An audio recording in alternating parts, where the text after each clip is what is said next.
IGMC में आज रोगी कल्याण समिति की जनरल बॉडी की बैठक आयोजित हुई, जिसकी अध्यक्षता स्वास्थ्य मंत्री ने की। इस बैठक में कई महत्वपूर्ण निर्णय लिए गए और रोगी कल्याण समिति के माध्यम से आईजीएमसी शिमला में मरीजों की डाइट व अन्य सुविधाओं के लिए चार्जेस को नहीं बढ़ाए जाने का निर्णय भी लिया। बैठक के बाद पत्रकारों को जानकारी देते हुए स्वास्थ्य मंत्री ने बताया कि रोगी कल्याण समिति का लक्ष्य रहता है कि अस्पताल में आए मरीजों को किसी प्रकार की असुविधा न हो।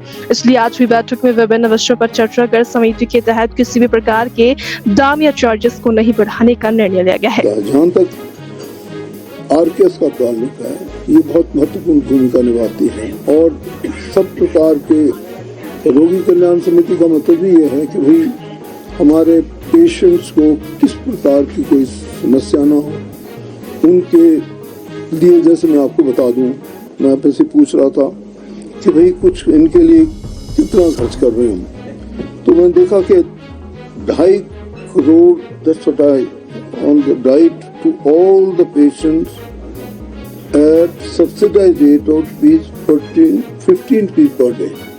That's what 2.5 is annual expenditure. Annual expenditure is 2.5 crore. एक साल के मतलब let's say फाइनेंशियल ईयर में 2.5 करोड़ हमारा सिर्फ डाइट पे जो पेशेंट्स को हम देते हैं। दूसरी बात, हमने इस आरकेएस समिति की जो आज मीटिंग हुई है हमारी रोगी कल्याण से, इससे किसी भी प्रकार का कोई भी रेट कोई बढ़ाए भी नहीं है। एक महत्वपूर्ण बात जो है वो जैसे वीआईपी स्पेशल वार्ड है बीन रेनोवेटेड, और न केवल रेनोवेटेड इसी का, बट जितने भी हमारे all other wards are there they have been also renovated. उनकी जैसे और कोई व्यवस्था, साथ में शौचालय, उनका सैनिटेशन, उसके लिए भी जितने भी हमारे एम्प्लॉयज सिक रूम है they have been also renovated. और खासकर मैं हमेशा एक मॉडल देता हूँ जो मैं देखा था खुद डलहौजी में जाकर, पहली बार मैं देखा, दूसरी बार मैं दोबारा देखने गया उसको, वहाँ पे वाकई उन्होंने सैनिटेशन की बहुत अच्छी सुविधा की। हो सकता है कि हमारा, क्योंकि हमारा जो यहाँ पे जो रश है, जो ओपीडी है, it's much higher than that place. पर वहाँ का जो मैं दो चीज़ें आपको बताना चाहता हूँ, जो मैं यहाँ भी बताता हूँ कि उनकी सैनिटेशन बहुत अच्छे स्टैंडर्ड की थी मुझे, और धीरे धीरे वही तो फॉलो की जा रही है हमारे अपने हॉस्पिटल में भी।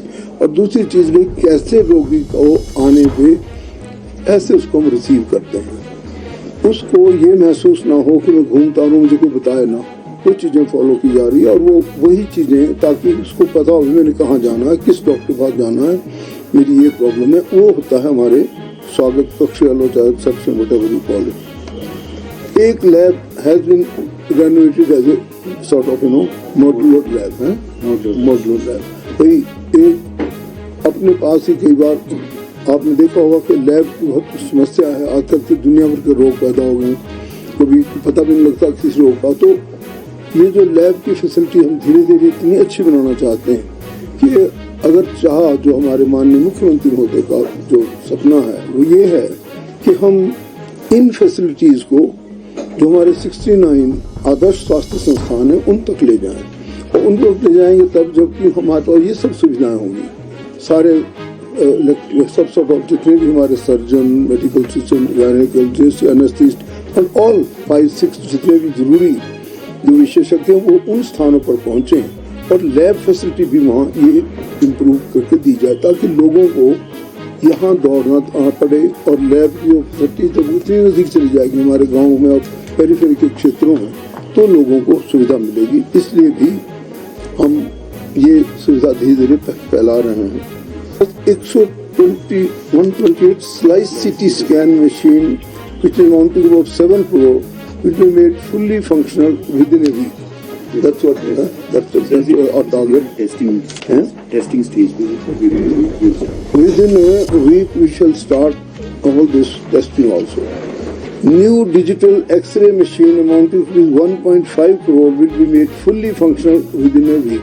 That is another thing which came to our light in today's sort of discussion, and जो हम लोगों का यहाँ पे हमने कोशिश की है। और दूसरी समस्याएं जैसे गार्बेज को हम किस प्रकार से मैनेज करेंगे, किस प्रकार से हम मतलब जो सॉलिड वेस्ट और दूसरी चीज़ों को करते हैं उनको कैसे कैसे सेपरेट करेंगे, इस पर भी बात हुई। इसी प्रकार से हमारे पास और बहुत सी समस्याएं डिस्कस की गई आज, जिसमें यहाँ के अंदर की सुविधाएं, चाहे जैसे कैंटीन फैसिलिटी हो, और उसके अलावा जैसे हमारे पास सबसे बड़ी बात ये होती है कि भाई यहाँ पे हमारे किसी भी प्रकार की कोई ऐसी व्यवस्था ना हो जिसमें पेशेंट्स को मुसीबत का सामना करना पड़े। How he is brought in, इसको हम कोशिश भी कर रहे हैं कि किस प्रकार से अगर पेशेंट को भी आने जाने की सुविधा बीच में हम कर सकते हैं। जैसे यहाँ से पेशेंट को मूव करना है किसी दूसरी तरफ को, थोड़ा एक क्षेत्र बड़ा हो गया, उसके बारे में भी सोच रहे हैं हम कैसे इसको कैसे आसानी से करें। Because somebody can be very serious, जैसे आप पेट स्कैन लगाना थोड़े दिनों में हम लोगों ने, तो ऐसी सी सुविधाएं, हम सब चीज़ों के बारे में बातें हुई।